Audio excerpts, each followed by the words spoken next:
Welcome once again to the Chromaniacs, your weekly look inside San Diego FC and MLS. My name is Craig Elston, joined as always by my fellow Chromaniacs, Tony Sanchez and Alex Pena. Tony, what's happening? Happy Thursday. Happy Thursday. It's a recovery Thursday in a lot of ways for myself. For I you. enjoyed San Diego FC for the first time in a particular way as a paying member of a certain union. I guess I flexed my privileges a little bit last night, but we'll talk about it a little bit against Puebla. And Alex, ¿cómo estás tú? Doing great, and I'm just happy this Leagues Cup is finally over and we can, focus on what really matters. LAFC on Saturday, and hopefully, getting into the playoffs. Hey, they're hopefully a late run, just like the Padres, right, Craig? We're seeing it turn around with the Padres. Can San Diego FC do the same thing? Hey, both teams traded for a couple of starters, right? That's right. Little bit different context, but nonetheless, both teams traded for a couple of starters. They've got them now. Let's see. We saw some actual results. We saw the first dagger thrown by Dagger Dan. That was sick against Puebla. We'll talk about both Leagues Cup's results since the last time we were together with you. We'll talk about LAFC. We'll talk about Elias Achuri, supposed to be in that lineup for San Diego FC. Is it happening on Saturday at BMO Stadium? Just makes it even more must-watch TV. Setting up, of course, a Chromaniacs post-match show, which will be coming after LAFC and San Diego FC. We thank you so much for being here. It is episode 21 of this 2026 season, our second season as Chromaniacs together. Not sorry for not doing post-game shows for the Leagues Cup games. I mean, we took care of Club America. The Leagues Cup is the Leagues Cup, and it's going to continue. And LAFC really tried to win in it last night, which is something we'll definitely talk about in the preview, because hopefully that's bueno for San Diego. But it's done. It's gone. It's in the past. We're going to cover both matches, Xolos and Puebla, here after talking about Club America on our past show. Please follow us on Instagram at The Chromaniacs. That's where our man Terrible SDFC memes carves up the important parts and funny parts, or whatever parts of each show, attaches them to highlights and sends them your way. We're on the march to 1,000 followers by the end of this season. Please be the next. Follow us on Instagram at The Chromaniacs. You can follow myself on Instagram at 619 Sports and Life. You can follow Tony at SanDiego_Futbol. You can follow Alex at Chromatic FC SD. Oh, look at you. Yep. Chromatic FC SD. Just juggling the letters. Juggling the letters around. Get everyone confused. I got it. All right. Well, thanks to everyone for being here. If you're watching us on YouTube, and you can hit that thumbs up button, that's super awesome on your part. Really appreciate it. Throw some comments down in there, and hopefully we can have some interaction on our various topics going forward in the week. If you happen to be listening to us on your audio podcast platform of choice, Apple Podcasts or Spotify or wherever, and you can drop a 5-star rating or a kind written review. All of those things are somewhat helpful in the grinding world of podcast mania. So those are the little things you can do besides dropping us like subscription fees to help the show. So we appreciate everyone who does appreciate the show. All right. Here's how I will button up Leagues Cup. 2 really great things happened in Leagues Cup over the... 3 really great things happened during Leagues Cup over the course of the last 10 days. Nobody got hurt. 1. The team won 2 games. Last season, they won 1 game. This season, they won 2 games. Progress. And 3, and most important, they did not advance. Thank goodness.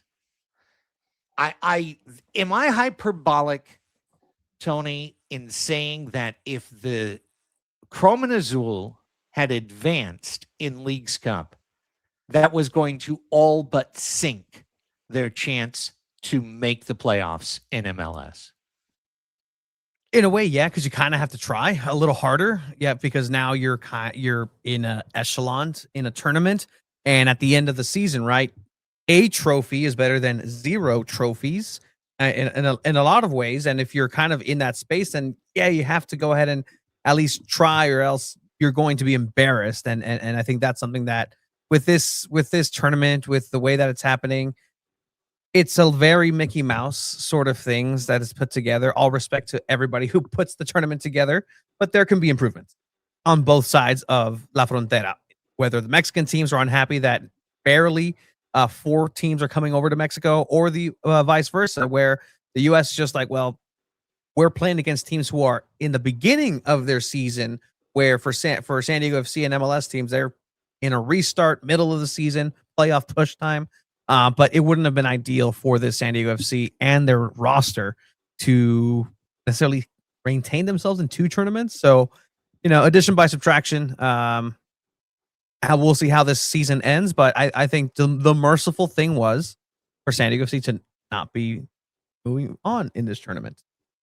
Yeah, and everything was kind of determined with that first match, right? They lose in Mexico against Club America. It kind of sets you up. Like getting 6 points is pretty much nothing in this tournament. Like you really do have to win all of them to advance. And you're kind of looking at LAFC on the other side. They're at a standstill waiting to see if they do get that next match next week. And they're still playing for this tournament. Like if they keep winning, they keep advancing, they're going to be playing for the next 3 weeks in this tournament. And that's going to be their sole focus, is trying to do well in Leagues Cup. And meanwhile, you're still playing your regular MLS matches, and decisions have to be made of like, are you going to prioritize Leagues Cup or try to do well in both? And you can't really juggle both. It's hard for MLS teams to do that. And I also have to think about next season. Is Leagues Cup coming back, for the start of the new 2027-28 season, or I hope not. does it finally go? You go can't away? do it in the season, right? But yeah, now you've changed things. I mean, right now Apertura is going on, so I mean, both teams are suspending their seasons right now, or both leagues are right now. I just think it's a waste of time. There's international ways for Liga MX and MLS to play one another. It's the CONCACAF Champions Cup. That's a natural interaction that's real and sincere and is going to bring out the top levels of teams. I think this tournament does the opposite of that. Maybe in the knockouts, both teams try. I'm going to say maybe. Like definitely in the final, both teams try because there's a trophy. But even so, it's like, who cares? Literally, who cares? It's a made-up tournament. It's a made-up interaction between Liga MX and MLS. And both leagues wanted it to happen enough for this to continue to happen. But there's just no glory to it. I mean, I wish so much that SDFC had gotten into the US Open Cup. Because first off, that starts right at the beginning of the year. But it's a real cup with tradition and history and a unique aspect to it, lower divisions being involved. And I would be honored to watch SDFC in a US Open Cup match. As weird as that sounds, even playing Albion or whatever, like it's still, that's part of a tournament that's got decades and decades of history. Leagues Cup, come on. We made this up to add some dates. It's super complicated, a year 2 SDFC season that has not gone to Hoyle so far and really needs to be great at the end. So, via con Dios Leagues Cup, if they bring it back in 27-28, I hope we draw into Open Cup instead and stay the hell out of this tournament. Well, I mean, if anything, too, you also get to have some players have minutes where elsewhere you wouldn't, right? Like if we are just looking at it from an exercise standpoint, there are players who essentially played in fancy friendlies, which this is essentially the tournament, And you got to see Brian Zamblé come out and have himself a good couple of Okay. performances, if that's another positive that you want to give. And again, I've been also cognizant that, where are those areas of growth for San Diego FC? Because we did see a lot of the same things be exploited that we've seen from San Diego FC from the Leagues Cup teams. And that means that, well, even if it is an exercise and a scrimmage in a way, you should still work towards those things. Dagger Dan Thorhausen did not look good against America, and then you saw his progress towards the end of this tournament, really coming into his own and clicking in, scoring a goal. And we'll talk about it, skipping a little bit, to Oswald Sue coming in with a positive contribution. But on the other side too, it's like there's a lot more things that, if this didn't have a trophy, I think people would have the same amount of import towards it and just say, hey, open training, open scrimmage against these teams. You may have, even more people show up because they're like, oh, okay, zero expectations of anything. Still the cool teams, more access. But yeah, I think that's another positive. But also just on the other side, did they really work on some things and kind of reset into what they want to go ahead and have ready for LAFC? Yeah, I think we can kind of like dive into it with talking about Club Tijuana and how they started, right? How they started off pretty on the offensive, on the front foot, and it was getting like Dreyer involved like early on, and then Zamblé was able to get that goal early on in the first half. But yeah, I think those were like really the things that I wanted to see. It's like, okay, if you're gonna have your regular starters out there, let's see some things. Let's see Dreyer get involved early, and Yepe, and a lot of the regular guys, because we haven't seen this thing clicked in a long time. Like let's finally see it get click, and it looked good. It looked good in that first goal, but it wasn't a goal for Dreyer. Man, I was really hoping it was, because we haven't seen an open field goal from him in a while. But hey, Zamblé still, he was there, and he finished it off, and I think that's like the positive of Leagues Cup, is like we get to see these younger players come in and do well. And just like last year, it was Mano Dua who came in, started playing well, and took over a starting position for San Diego FC. So there's some benefit, but it's just it's just a friendly. Once you lose the first one, it's a friendly after that. And Tony, I mean, you absolutely said it. I know I'm sounding very podcasty, like get rid of the leagues. I'm happy not to be in it, but that's because CONCACAF screwed up the first half for SDFC, and I feel like doing that twice to one team in a season is just a tough go for this franchise at this time. Like LAFC can roll with it. They've got, Galaxy can roll with it. They've got an academy. No one wants to watch Galaxy anyway. But let's moving on. I do absolutely agree. SDFC utilized these 3 games properly. They sent most of an A club to America. They played a dynamic mixed lineup against Xolos. And then they rotated to all youth against Puebla. And with the exception of people like Thorhausen, etc., right? There's the matchup. There's the Puebla lineup. Soma gets a chance.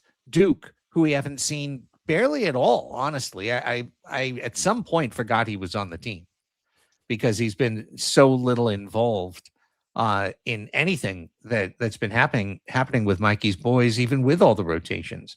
But that was an excellent usage of the Leagues Cup to get to these minutes.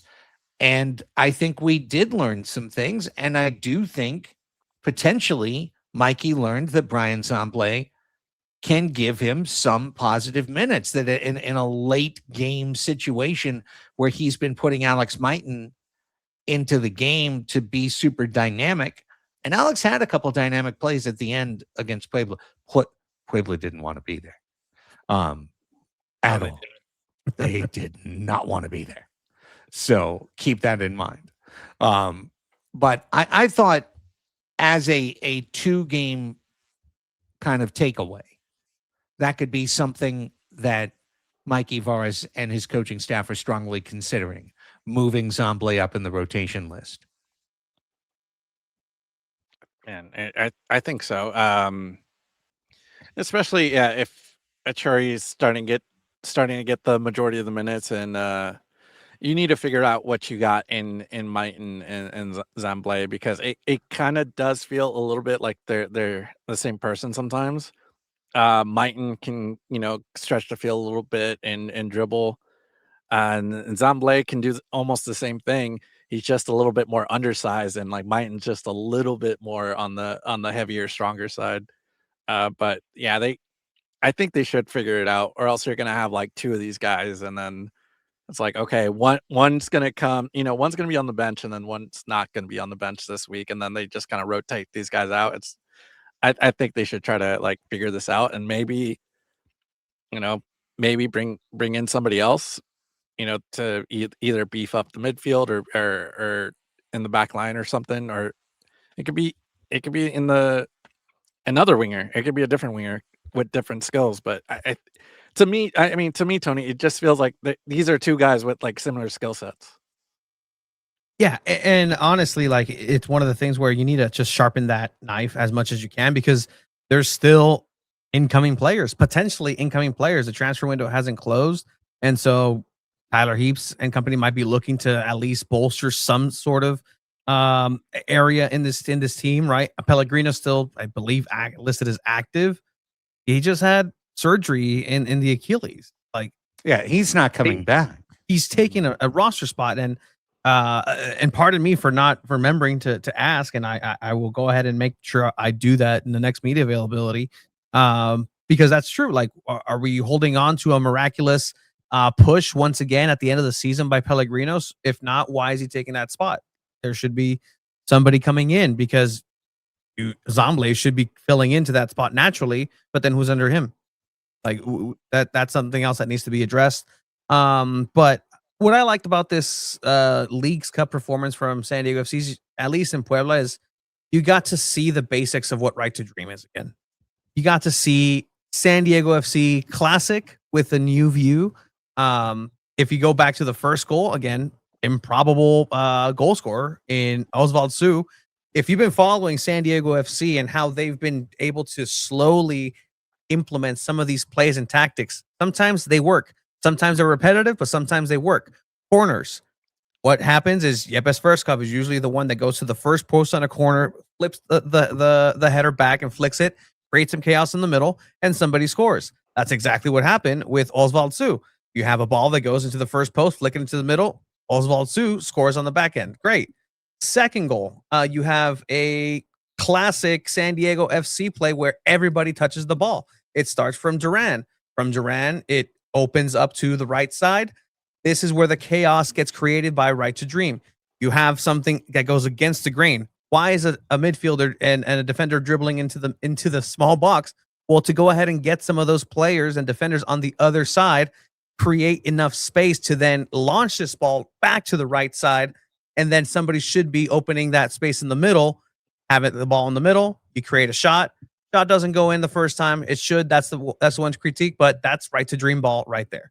Like, these are the fundamentals that Right to Dream and San Diego FC have been able to do, and to have the backups do it, that's going to create questions in Mikey Vada's head of, okay, maybe they do understand it. Maybe they do. I do have a better option when it comes to plugging and playing some of these players. Outstanding point, to be sure. By the way, last night's broadcast repeatedly said Osvaldo Sui. Osvaldo Sui. Mm-hmm. So, okay. I don't know if they're overdoing it and we've been wrong, or if they are exactly right. But I think we've been wrong this whole time. Yeah. Then I wish he was playing in the far south, Sui. Yeah. That's what they say with pig races. Right. Del Mar. Del Mar pig. There you go. Yeah. Mm-hmm. Del Mar pig races.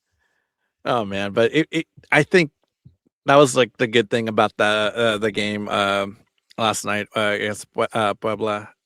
You brought in all your backups in really and did a heavy rotation, and I think that's kind of what we wanted to see from the beginning. It's not really give these games that much of an importance, but you also got to give your starters some minutes just to keep them fresh. But I was happy with Sui being out there, Thor Halson being out there, and really showing what they can do. And it's also like the little things that this game ended up being 3-2, but um just seeing like Murphy out there too, and just watching him defend, and he's a big kid. Well, comparatively to the Puebla players that everyone looks like they're like 5'6" for some reason, and like he was a massive giant. So but hope it kind of gives you questions like, should Murphy play a little bit more, in this back line? Who should come out? Should it be McVay? Should Dua be moved up to the midfield? Ani Valakari's been a little shaky. There's a lot of questions there. Like I think putting Murphy out there might be, a good thing, and maybe McVay, someone else rotates out. One player that I'm very impressed with, and hopefully he can make an impact, is Alvarado. He looked really good in that midfield, at least. And again, take everything with a grain of salt, maybe with the competition and how everybody feels about it. But you need to have these players have confidence, because if there's one thing this team is not, and it hasn't been in a while, is confident. They don't have that, and I think that's the net positive of this tournament. You have 2 consecutive wins at home. Now you take it on the road. You are the underdog. You haven't been in the situation, and maybe now you can show something different and come out with the result. By the way, from the man himself.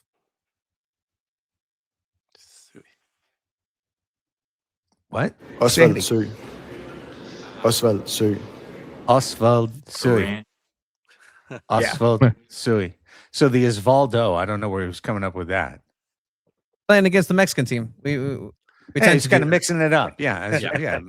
Osvaldo. Sui. It's not like Sui. It's like Sui. Well, don't remember San Diego FC's first manager and head coach, Mikey Veras. Mm-hmm. I heard that one too. Yeah. The broadcast wasn't like anything special, but they had different pronunciations. Yeah. No, I was just curious. I mean, honestly, I don't want to say Sue when it's Sui. Yeah, Sui. Yeah, Sui. Got to remember that one. Like kind of a quiet E, but it's Sui. Mm-hmm. What did you take from? And I think it's an obvious answer, but what did you take from the fact that a sellout for Cholos against SDFC? That it wasn't just an exhibition and maybe a decent crowd. It was a sellout for the game that mattered, the Leagues Cup, and Mora played in the game. Basically, fans coming to see Cholos and Mora is is my answer. But does anyone have a different one? No. It's good for the region. I agree with Tom Penn. There was some sound from Tom Penn just kind of saying like, look, I know that there's a disenfranchised community that maybe feels a certain way about a certain Mexican star no longer being here, but the region still cares about the game, still cares about soccer, still cares about football. So I'll give him that. And the top right section, what would it be? Southeast section had some massacre out there. And so, it's good for the region. It's good that it still attracts more numbers and consider, I mean, look at what the amount of people that went to the Puebla game, right? Like, compare those sales out there, and I think it's a good thing to see. And again, net positive for the community. Like, why not? Like, this needs to happen. Like, these two teams need to have some sort of rivalry. Like, I that word rivalry, it's a little forced right now, but we need a little bit more spice. Something, we need something to happen, like in one of these games, like something to really have like, like you mean the Baja Cup means nothing to you? No, nothing. Yeah, it doesn't. I heard they're bringing that back, right? It's going to happen again in September. Yeah, September. So that's why they were saving themselves to actually play for There the it is, Baja to play for the Baja There you Cup. go. Absolutely. It's five. That's the five contractually obligated matches between San Diego FC and Cholos that will all take place in the States. Not a single one in Caliente. Mm. Why make pesos when you can make dollars? Do they do a trophy lift?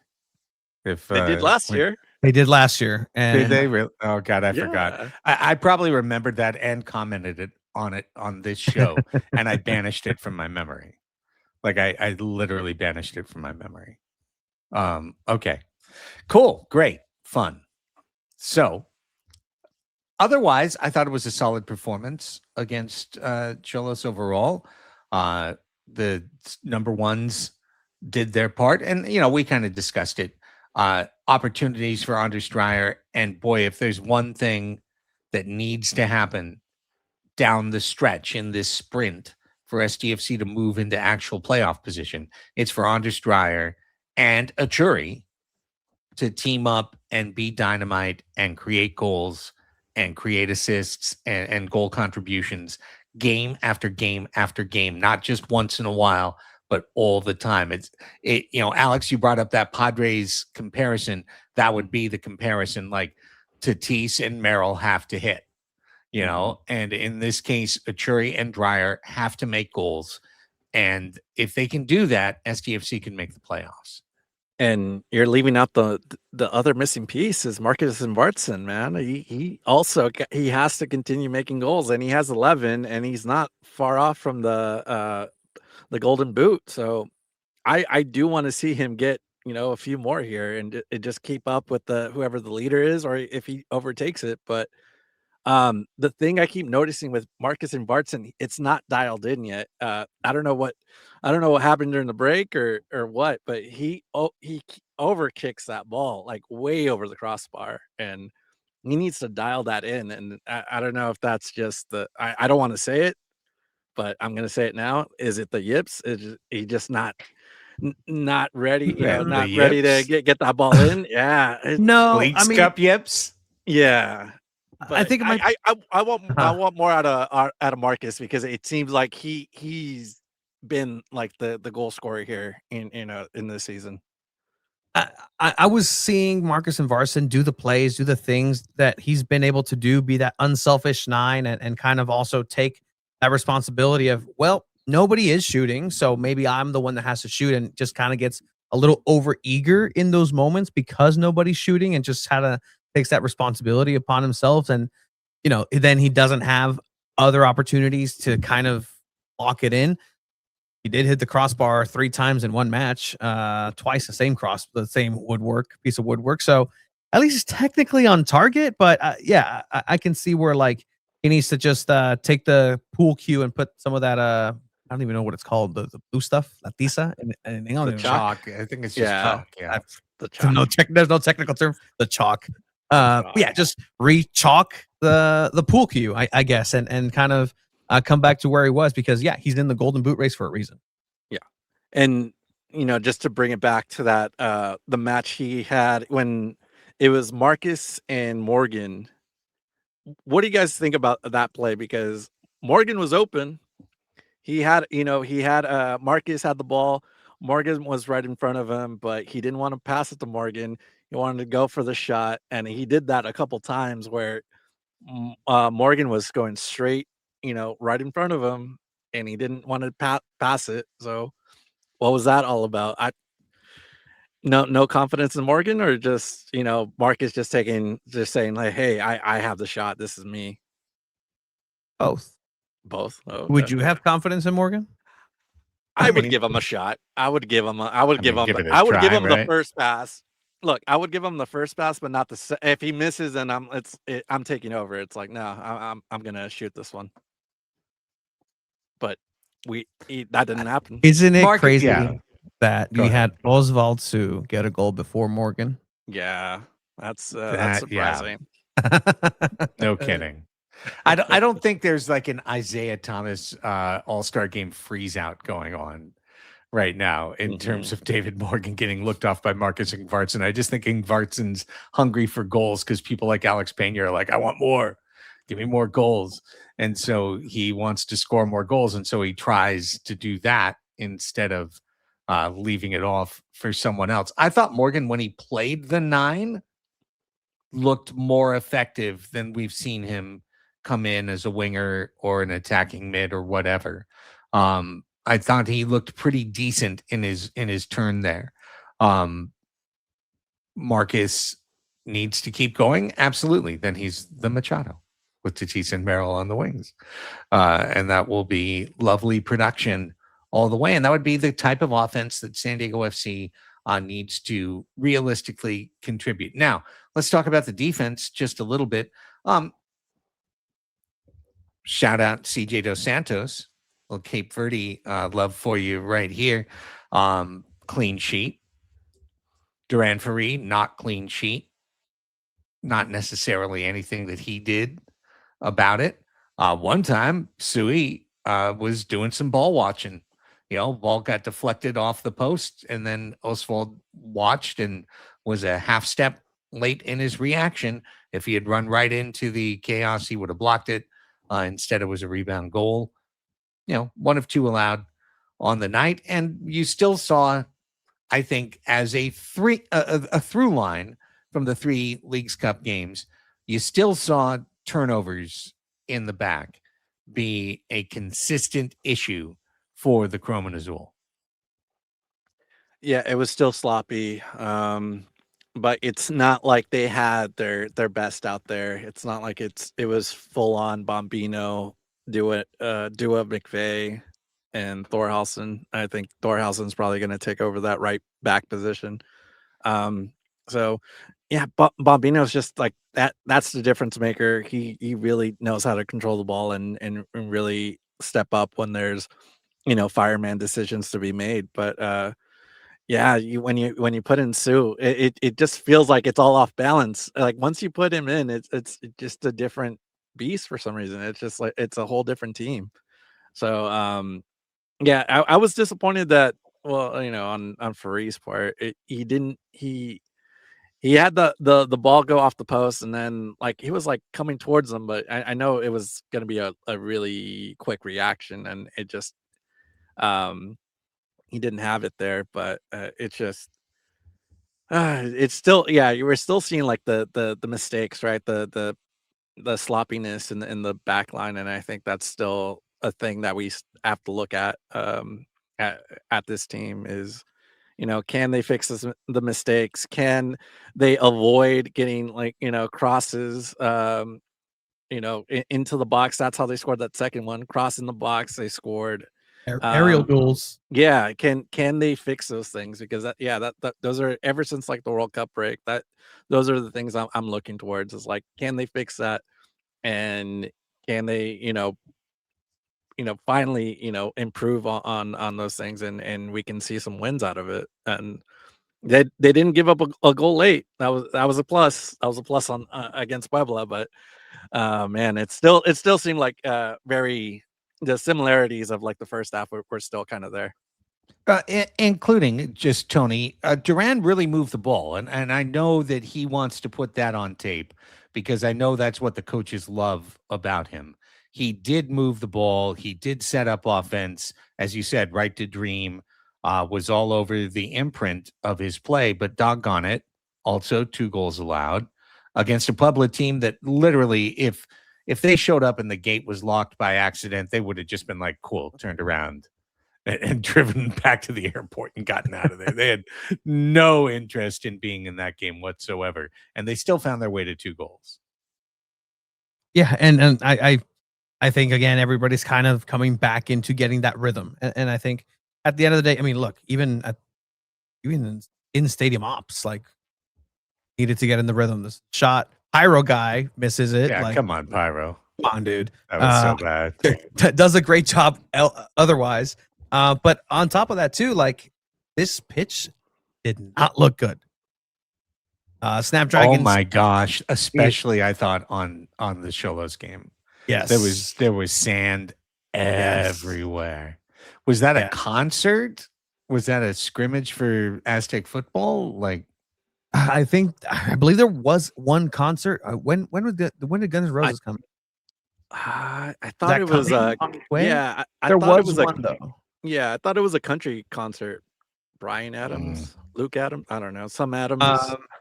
One of but those people. Even then, this surface was pristine right before the World Cup because they had those warm up Colombia, Jordan, right.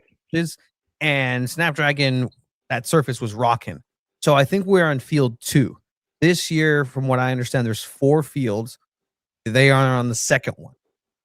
Maybe again, not putting too much stock into Leagues Cup. You don't need to replace it for Leagues Cup. Let's just run it out, and But you replace it for the next home game.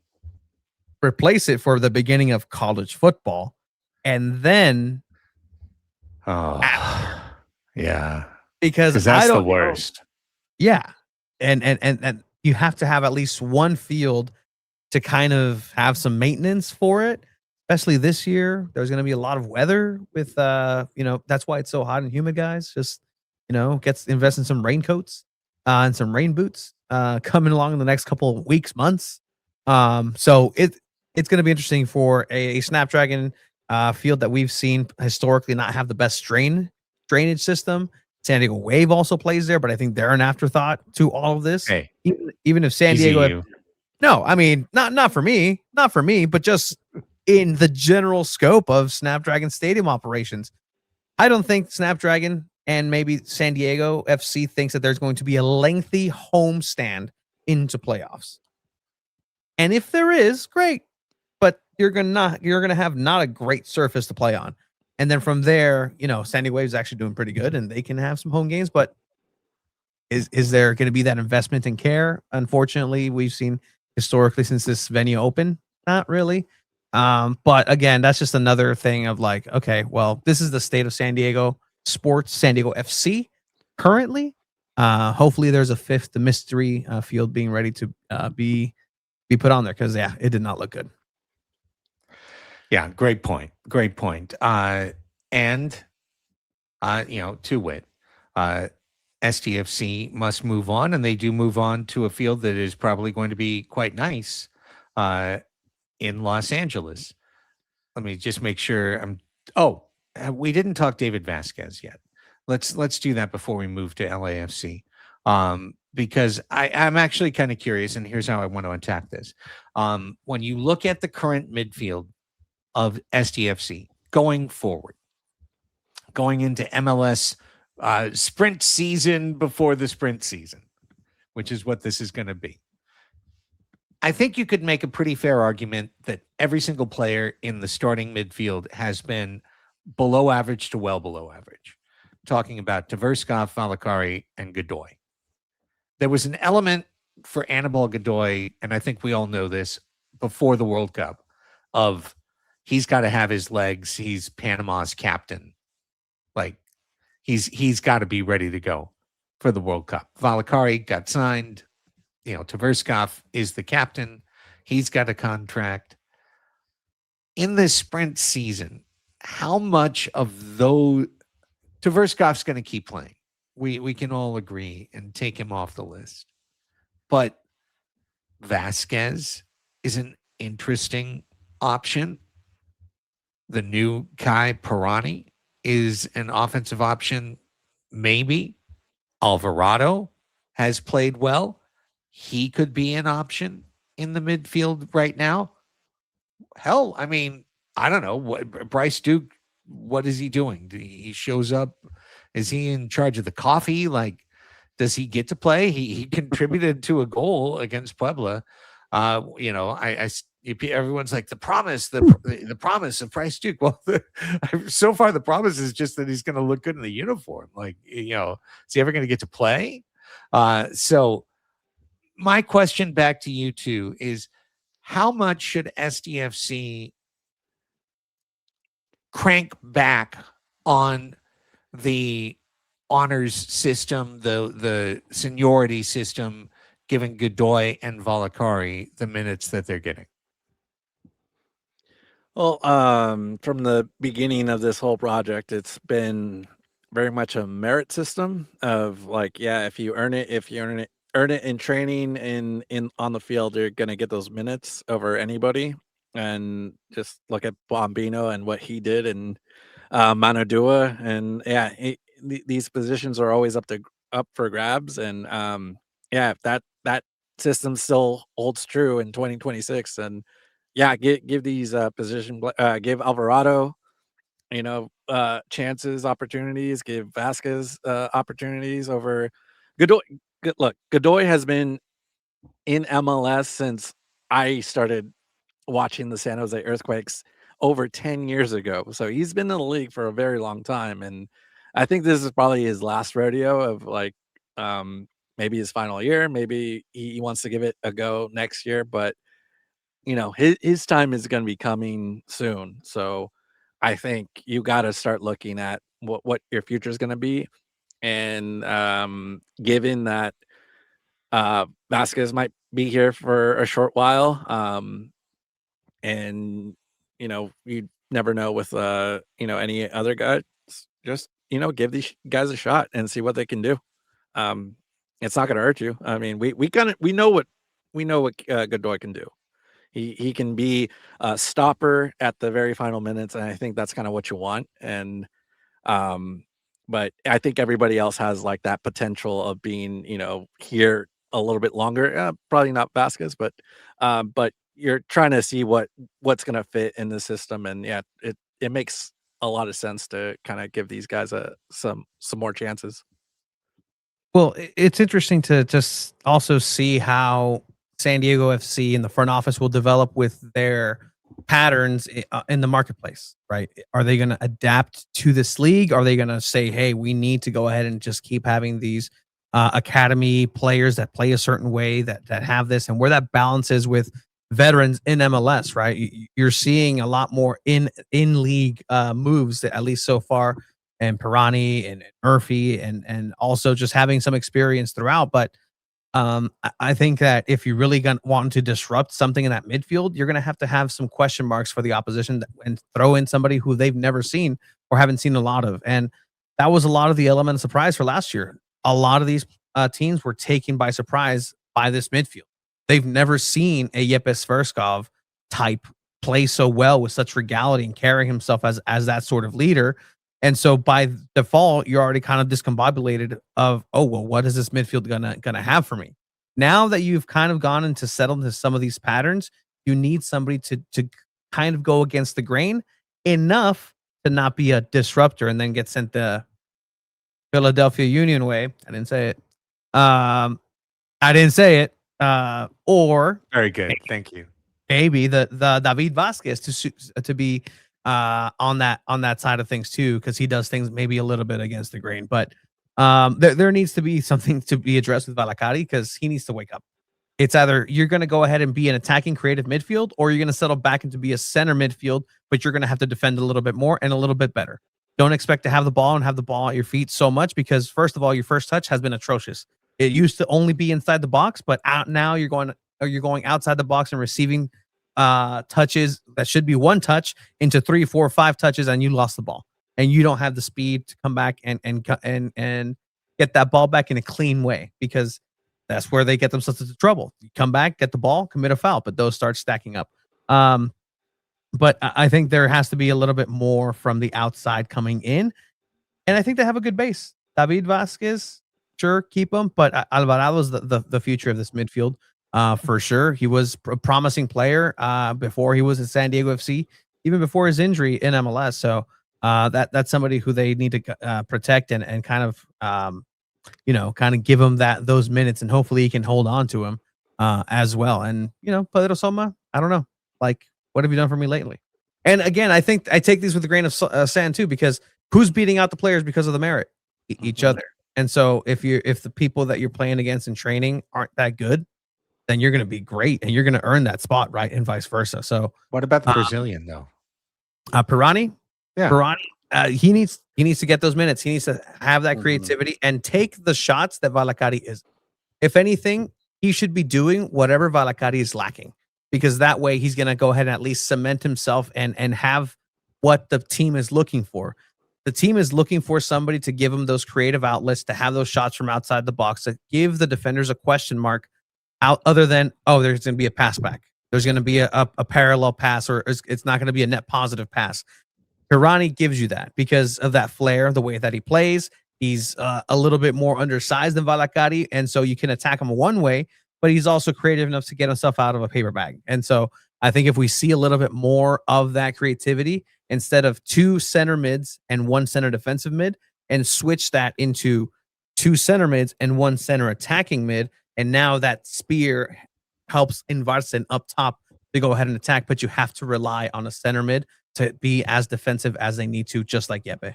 And one last thing on Valakari is the thing I liked most about him last year was his versatility in the midfield. And it didn't have to be as a starter. It could be off the bench, and it was just whatever Mikey needed that day, right? It's like, oh, I need you to play for De La Torre, go get his spot. Or it's like, all right, Godoy has too many minutes, go play in his role. That was the beauty. That's what I liked about him. It wasn't playing as a false 9. It wasn't doing anything else other than like being the guy that can go and play anywhere in the midfield, or for Yepe, and just kind of he doesn't need to be starting all the time. He can be a late replacement when you need him. And I think that's also a thing that Mikey has been lacking, those options late in games, and you're kind of throwing your young guys out there because that's all you have. That's all that's left in the bench. Now you're bringing in Pirani, you're bringing in Alvarado. You're going to have a lot more veteran players on the bench that can get a lot more physical late in games when you really need them. So I think the new players should be playing a lot more, like Pirani, like Achuri, and hopefully Alvarado's getting there to be 100%. And that just means veteran players can come off the bench. And I think that's what's been needed this whole time. Excellent discussion, guys. Fire emojis and pow, pow, pow, pow for Tony. Taking on Oni there. Very, very good stuff. All right, let's transition forward, and we'll start, and we're already pretty deep in the show. We'll start with training ground sound from today as the club gets ready to go to Los Angeles, take on LAFC, a team that we'll discuss on the other side of the sound. But Tony, what have we harvested courtesy of SanDiego.Futbol? All right, we got Mikey, we got Dogger Don, and McVeigh. We'll start with Mikey. Quick turnaround from Leagues Cup, transitioning back to the regular season.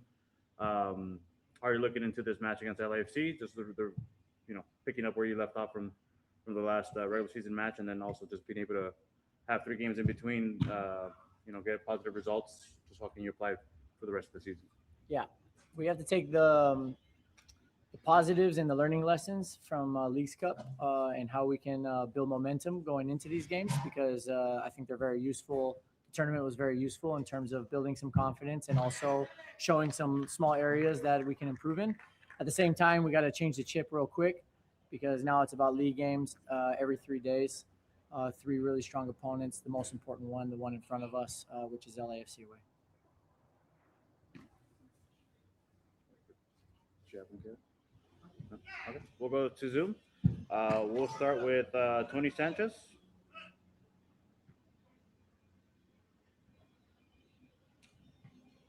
Thank you for your time, Mikey.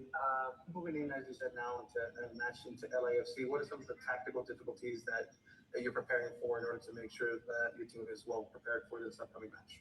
Yeah, first, it's a roster loaded with talent, very disciplined to play an organized defending game.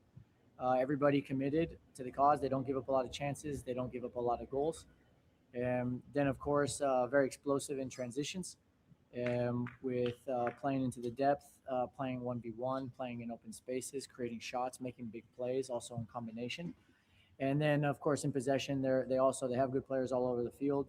And when they find the right rhythm of play and start getting in behind, they can be quite dangerous. So for us, it's about making sure we take care of those nuances in transition and defending the depth.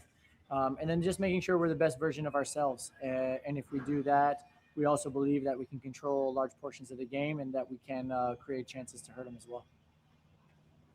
And then last year's match away at LAFC was Sun Heung-min's first home match. Is there a chance that this could potentially be Ashuri's first match, or is there a timeline for him to play? We're positive that he's going to be available, but I think the most important thing is that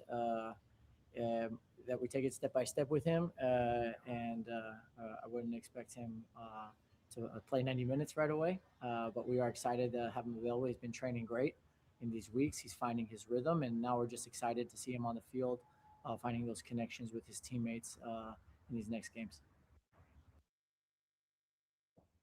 Smiles abound for Mikey Varas to confirm that probably off the bench, Achuri plays for SDFC Saturday in LA.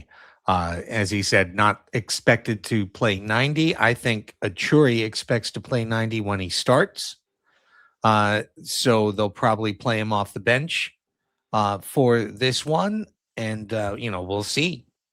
We'll see whether they want to gamble with the Zamblé after seeing what they've seen over the course of the last couple of matches, or if they want to go back to Alex Mighton or Morgan or someone else along those lines, fellas. But it's really exciting news. It just ups the stakes for Saturday night's game. Never mind all of the importance to the table, both for LA, both for San Diego. But now you get an Achuri debut in LA under the bright lights.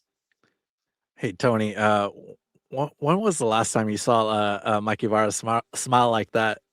Because I don't think he's smiled like that in a long time. He was a little cheesy, like he's gonna play. He's gonna play on Saturday. I mean, imagine just having this brand new car or motorcycle, I guess, in your garage that you've been seeing that he's been adapting. You haven't seen him in training videos in social media because technically that's working, especially with the P1 visa issues. And actually, I haven't seen him smile like that in a while. Maybe it might be the hat he's wearing as well. But here's a little bit more on Mikey and just how the dynamics of just the transfer and the visa issues, as he mentioned today. Shuri, you look at Major League Baseball trade deadline. Someone's still the next day they're in the starting lineup. What is it that's unique about football that is you have to give a guy a little bit more time with training to be able to start working him into the lineup more consistently?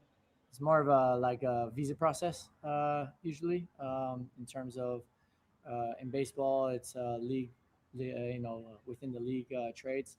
Same thing with Dagger, for example. Dagger comes from Montreal, and I think he showed up one day, and 2 days later he was on our bench. But for our international players, having to just go through the process that involves government processes always delays things. So he if you know anybody who's gone through a process of visas in a personal sense, it's a big deal. So he's very excited for this. He's very excited for his team, knowing obviously that he's not going to play a full 90, but he might just be that game changer. He just might, and a game changer where you're losing 2-1 and you need him for 15 minutes, and he goes in and gets you 2-2. That's what you need from him, and you need to see that instant spark on this team. I think Mikey knows that, and that's what he has with Fury. And last thing on that visa issue, and going back to last year with Sonny, it kind of seemed like with Son, he was in that lineup like later that week, and he was ready to go against Chicago Fire, making his debut. But yeah, for those processes to be made, you really need to know some very powerful people to get that stuff done. And apparently LAFC did. That's why it was like a tad slower for SanDiego.FC, but hats off to Memes. I know he did it. Did the best job he could making his post. But it's not sending Sarah Jacobs letters. Please Exactly. get on this. Give us some attention. Yeah, but I think this is how you see like MLS. It's not always like equal opportunity here. It's like some people have people in the know, some people don't. That's just how it goes. The one time you could have flexed your Jocko Willing connection. Like, come on. The one time. Come on. Make it work. Right? Make it work for you. This is what the money's for. Yeah. As the Mad Men quote goes. Outstanding. All right, what's next on our list of training ground sound? Goal scorer from last night, Dagur Dan Thorhausen. Ladies and gentlemen, we're joined by Dagur Dan Thorhausen. We'll begin with a question here in person, and then we'll go to the Zoom. Dogger, just tell us a little bit about being able to transition off Leagues Cup performances now back into the regular season, and then also just being able to unfold a little bit more with the team and getting a couple of games under your belt. How have you felt? I felt really good. It's been a little bit up and down for the last 3 weeks since I came here. Like some good performances, and then bad performance against Club America for me at least, and then a good performance now. So it's been really good, but just we need to keep going. Thank you. We'll go with John Lupo and then Tony Sanchez. Dogger, you and Oswald scored in the last League's Cup match, so I'm just curious. Defenders don't always score a lot of goals, but being able to show that side of yourself and the defensive unit as a whole as you enter back into league play, just talk about how that could be helpful for the team, going forward, as you obviously also focus on your primary responsibility of defending, especially against a team like LAFC. Yeah, exactly. I think, we got 2 goals from defenders last game, and that's something, like you said, it doesn't happen every day. So it was just a good performance. And then, but I think the most important part would have been if we would have been able to keep the 0. That would have been probably the best part. But we won it. So, but if we score goals as defenders and we can keep the 0, then we're in a very good place. So we just need to do what we did last game and not concede. Okay, we'll go to Tony Sanchez. Tony, go ahead. Thank you for your time, Dogger.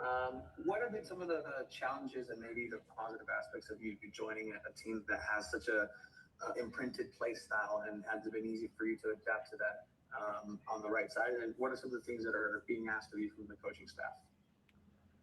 Yeah, I think the coaching staff wanted me to just play my game, which is I played many positions in the last 3-4 years. I played, I think, 9 positions. So I think they just basically said try to do the best you can in this short amount of time that you have, and then we'll help you get into the team. And I mean, the players and everybody have helped me a lot. And I think I can help the team a lot with my playing style, because SanDiego plays high intensity, high possession football, which is what I love. So I think most of the teams I watch are the teams that play that kind of football, and I love how SanDiego played before I came here, and I love to play in SanDiego. They play good football. And then being on that right side, especially with Anders Dreyer, we've seen you guys play with each other. What are some of the things that you see from that connection that could potentially be worked on, or some of the positive aspects in playing with somebody like Anders Dreyer right behind him on the right side?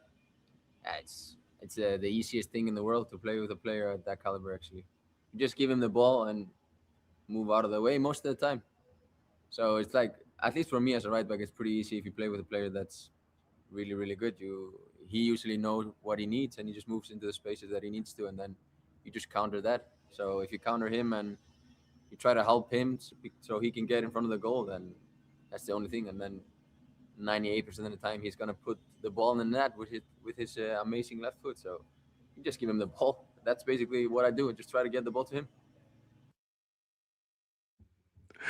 That was a great interview with Dagur Dan Thorhausen. And just to build on it, guys, I'm excited about the opportunities for SDFC's attack to evolve in this quick season finishing sprint, because you have an opportunity for some defense-offense tethers.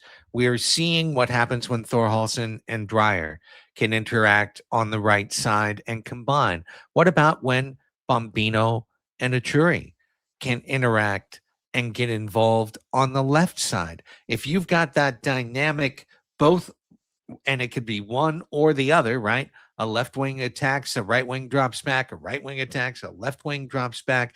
Very much a little bit like we saw with Pochettino in the U.S. style in the Summer World Cup. That could create some really dynamic attacking opportunities for San Diego FC going forward. And yeah, and that's something we just haven't seen on the right side is that dynamic connection with Dreyer. They've been trying to find it with Verhoeven and um, Kumado and anybody else that can play right back. But I think with Thorhausen, they finally found it. It's just they just need time to get it to click and sync up. And I hope that's what happens. Like you said, Craig, it's gonna be you know Thorhausen comes in and he pushes the ball, passes it off to Dreyer. Dreyer can, make that last connection into the final third for, either Chori or in Watson. So that's what that's what I'm seeing with Thorhausen. And also he can score just like we saw last night. He can score too. So I'm maybe it's gonna be outside the box, inside the box, but who knows? He's a threat. So I'm excited to see that too. And he's a utility player. He plays everywhere. So it's one of these things where you sometimes there's a thought experiment of like, would a team of 11 Ronaldos beat a team of 11 Messis or whatever that comparable thing may be. Like this is a player that can play anywhere. He's comfortable moving the ball from the right side to the middle. That's exactly how that second goal against Puebla essentially developed is really just kind of opening that space and being comfortable. He might be the 2016 Johan Solarte, just plays everywhere. And that utility player that goes and you can always rely on. And that was a good reference. One of my favorite, those are my underrated favorite players. I loved Jan Hervis Solarte. He was one of my absolute favorites too. So okay. It's and so we've seen good points, Tony. We've seen a little bit of that versatility so far. And I think the best case scenario is just Anders Dreyer get some help. And you can tell he understands it. Just get him the ball. Like my job here is to get that guy the ball. That's it. If that means I got to take it away from the opposition and get him the ball, that's what I need to do. If I have the ball, get him the ball. If I need to make up a play to get space to have him get the ball, that's what I need to do. His job is to make Anders Dreyer's life easier. And I think that once they are in sync in that little bit of way, that's going to be the spark for Anders Dreyer because he's lost his smile, Dreyer. Like he's lost his smile as of recently, and I think that's going to be the spark again. And then he gets that help from Ashuri on the left side. That's how you get your MVP caliber player back on track. Let's keep the show on track. Who's our last training ground sound contributor?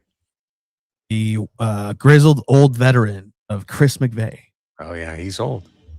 How are you doing? Good. I'm kidding. Ladies and gentlemen, we're joined by defender Chris McVeigh. As the other folks, we're just gonna start with one or two questions here in person, and then we'll take it to Zoom. Chris, quick turnaround from what is Leagues Cup tournament, from that competition, flipping the switch to now regular season. How's the group coming into this transition? And then also just talk a little bit about playing at LAFC. Past few games with them have been a lot of back and forth, high intensity games, and entertaining matches for the fans. What do you expect out of this game? Yeah, I think in general now it's just flipping the switch from Leagues Cup. I think we had, two good performances now with two back-to-back wins at home. So now it's just bringing that energy and into the league. And I think, LAFC is a good team. They've been good every time we play them. So, we got to do our things very well in the high level. And I think, it helps coming off a back-to-back win at home. And, it's just, we got to focus on our things and we got to start getting points and climbing in the table. So it's an important game for us. Yeah, we'll go to John Lupo, followed by Tony Sanchez.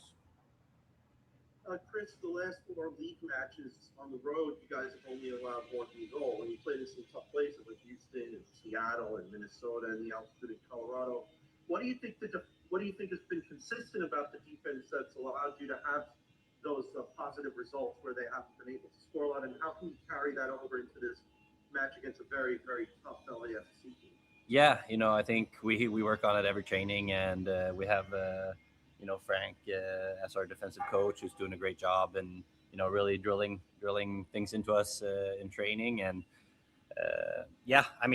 obviously there's still stuff we can improve on and concede less chances, and obviously we want to go for clean sheets every time. And we know LAFC has a strong attacking side, and yeah, it's going to be important that we stick to our principles and do the things we can do really well.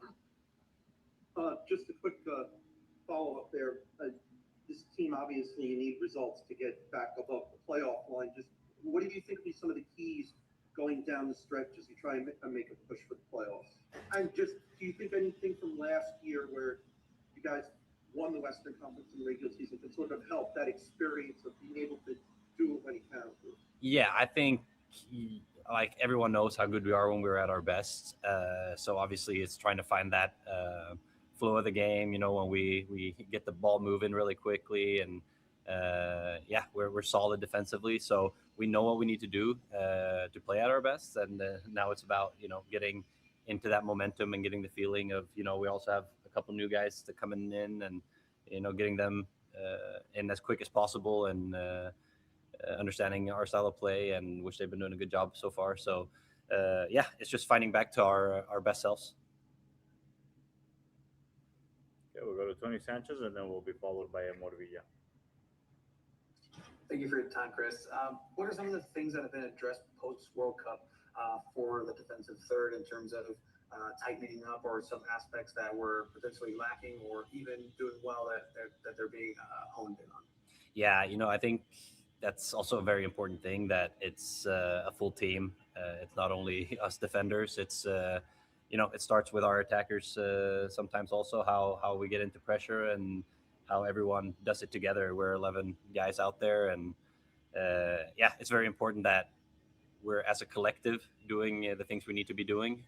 And I think, yeah, we know even in the first half of the season, there's a lot of these goals came pretty late in the games, and yeah, if we cleaned that up, we would have had a lot more points. So we know we're not far off it, and now we've had back-to-back wins, as I said before, and yeah, we just got to keep building off that, and then we can also go on a big run and win a couple games in a row. So yeah, it's just trusting what we're good at and keep doing it.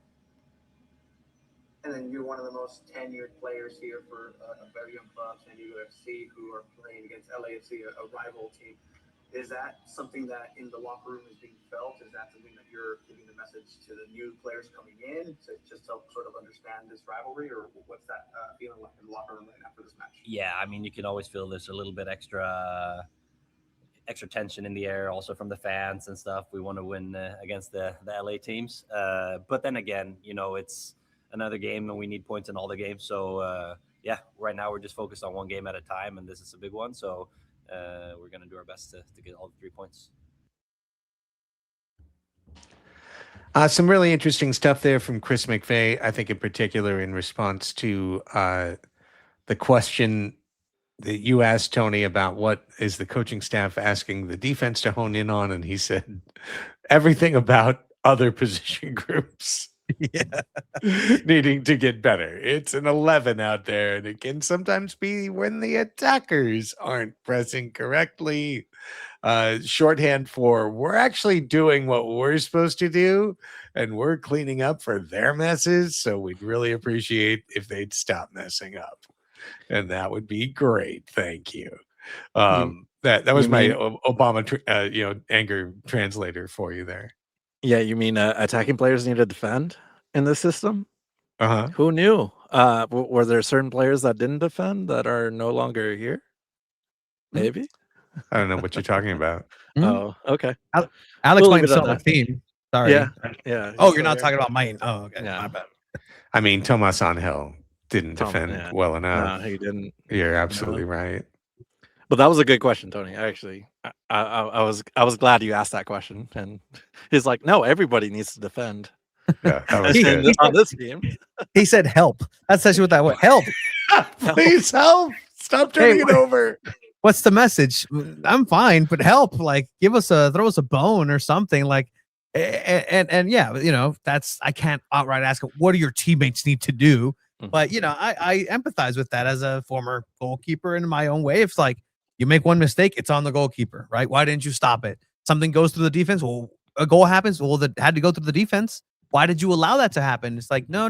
Like, we're doing our end on both sides of the ball as well, because there's no attack if the ball doesn't start from the back with this team, and that's just as it is. Like that's as you like it. No way around it. But yeah, I mean, just good for them calling out what it is and kind of cementing themselves. I don't know how many Chromaniacs plays the locker room gets, but you know what? Kudos to you, Chris. And if you're a offensive player listening to this right now, well, there you go. That's a defensive leader and a veteran asking you to help him out. Not even do a little bit, just help him out. Yeah, absolutely. So as we look at LAFC, I think it's really fair to say that this is one of the most difficult road opportunities of the season for a team that has been really bad away in terms of San Diego FC. This season so far, when you look at these two teams, LAFC has 10 wins and 14 results in 19 matches. At home, they have 7 wins and 8 results in 10 matches. By comparison, for San Diego FC, 5 wins in 18 matches and 11 results, 4 of 8 away, but only 1 win. 3 ties, and as we know, at least a couple of those ties, if not all 3, were leads that turned into ties at the very end of the game. LAFC is ferocious. They don't just have Sun, they have Bawanga. They've got guys who can score from all 10 positions. They defend fiercely. They've got an incredible home field. SDFC won there. It was one of the magical results of a magical year one. And if they play guys the way they've played on the road this year, they will lose 4-1 on Saturday. They need to play an entirely different game to get a result out of LAFC. Yes, and right at the top, LAFC has been eliminated from Leagues Cup. So they went through everything they went through last night, and it was all for nothing. 7 points isn't going to do it, and with the differential that Salt Lake has, they move on instead of LAFC. But yeah, I agree with you, Craig. The away team that San Diego has put out in 2026 just hasn't done it, and yeah, they do need to be a different team, and they're gonna face off against one of the best defensive teams in MLS. That's the reason why they have such a big goal differential. When it comes to goal for goal, like San Diego and LA, they pretty much match up. It's only like they're probably 3 goal difference. But when it comes to the defensive side, it's completely different story. LAFC is really good. And this is why, like, I got so excited to hear Achuri will get some minutes. It could be 20 minutes, hopefully maybe that makes a difference, but like you need some really good playmakers out there. As I was watching LAFC yesterday, they did have some starters out there like way too long. Like they guys that played the whole game was Bawanga, Sonny, Marky Delgado, Tafari, and Porches, and Hugo Lloris started that game.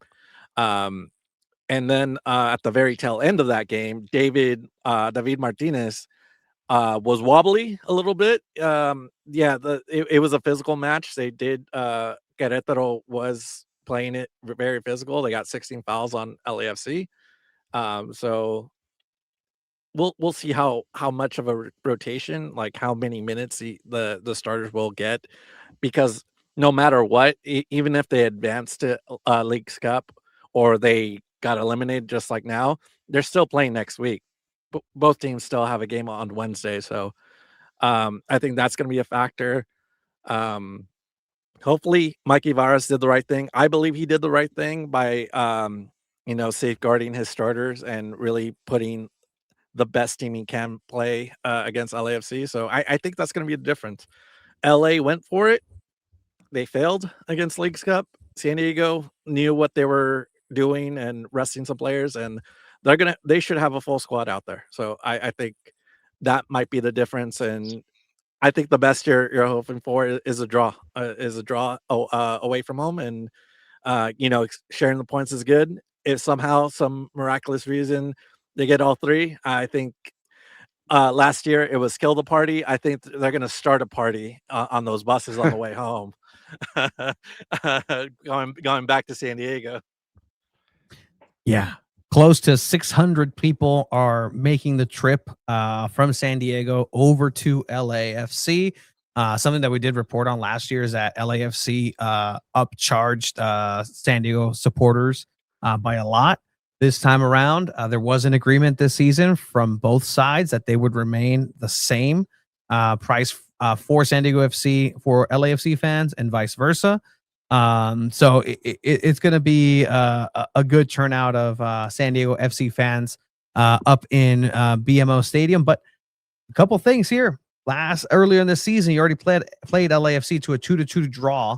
This was a 2-2 draw where LAFC put, as we say in Spanish, puso toda la carne en el asador, putting all, going for all the marbles in CONCACAF Champions League. They overextended themselves in a match before San Diego FC because they believed at that time they had enough to get the results against San Diego, which 2-2, potentially, yeah, you could say that if they did. Now, on the other side, they do the same thing. They try to go for Leagues Cup. Did they overextend a little bit, or is them also believing, hey, we're overlooking San Diego FC a little bit? They're in what place? We're in second place in this league. We can go ahead and handle them. But at the end of the day, for San Diego, it's a matter of pride too. You've never lost against the LA team. Don't let this be the first. Right. Yeah. And listen, you don't know what's going to happen. I think that the fatigue situation is reasonably real.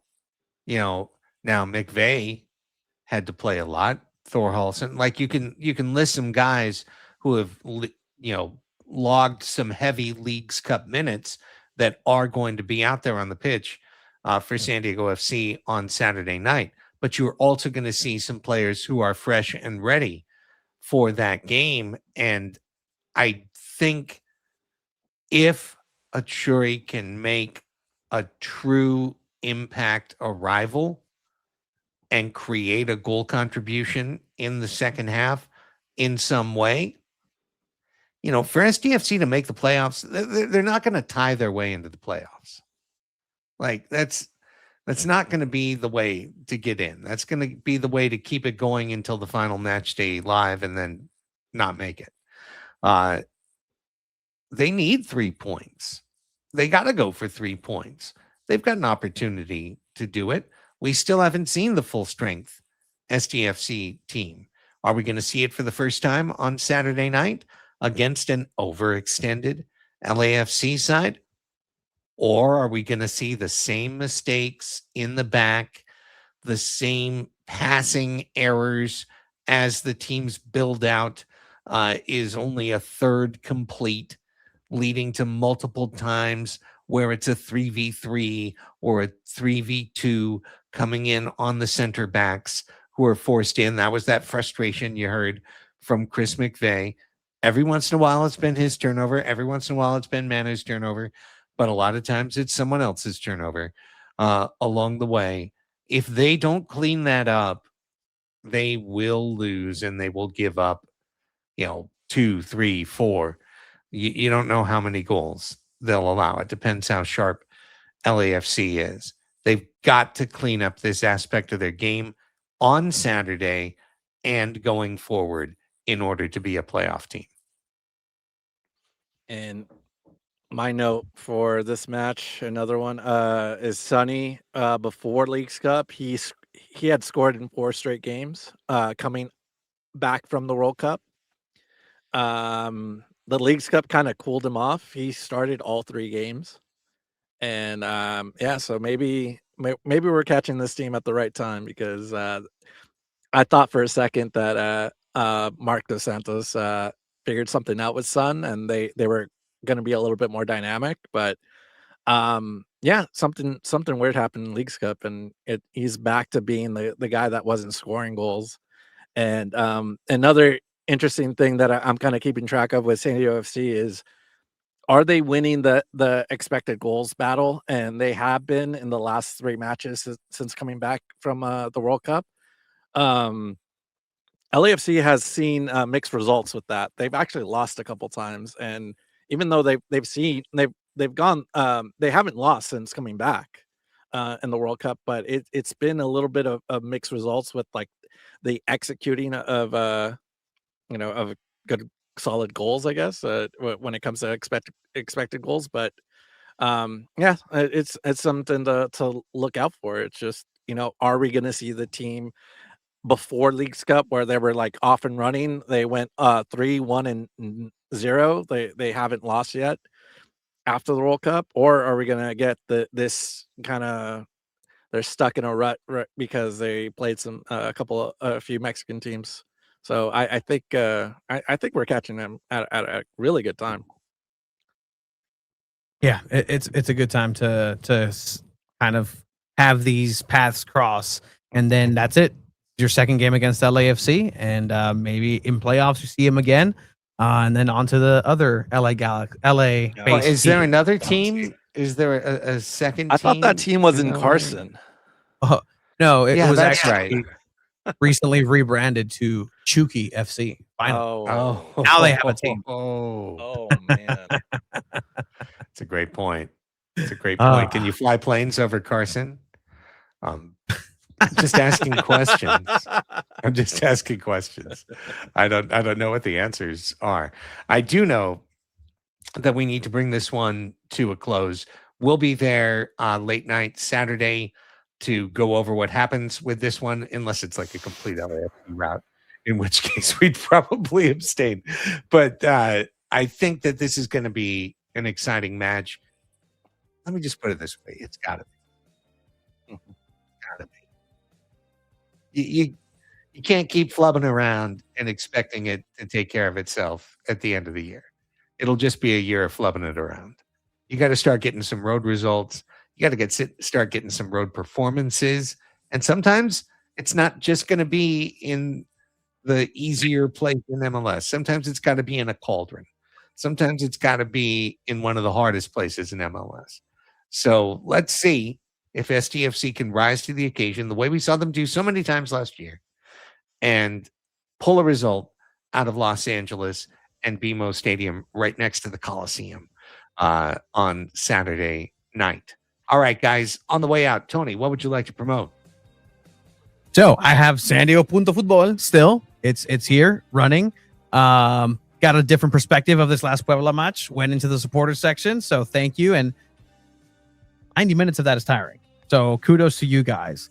Yeah. I hopped into every pocket. I went to every supporter group and chanted with you guys. I owed you guys a game. That was fun. But some projects coming in through SanDiego.Futbol as well. Just keep an eye out. We're working on it. I'm still reeling from the World Cup. I'm not gonna lie, but we are here and we'll be ready on Saturday. Alex. Hey Tony, that jet lag is real, man. So yeah, I feel you. Yeah, for chromaticfc.com, I'll probably have a preview with this episode, so look out for that. And then yeah, I'm writing every now and then, so yeah, catch that on chromaticfc.com, and Chromatic FC SD is the Instagram handle. Ah man, that's always tough to say. All right, what about you, Craig? All right, well, the summer is drawing closer to an end, which means all sorts of fall activities are going to start popping up, like San Diego Soccer's for Tony and I, and more. That's more Thanksgiving way, but still the beginnings, tendrils of those things. Speaking of tendrils, on the bottom of the jellyfish, did you see Oceanside named their hockey team Oceanside Shock? Shock. That starts in October. That's going to be some exciting stuff. So we'll still see if I'm completely affiliated with that, but we're talking about it. So in the interim, how about them Padres? Padres on a roll, trying to fight their way into the playoffs. They're in playoff position right now, enjoying an off day. We talk about it all on Padres Hot Tub.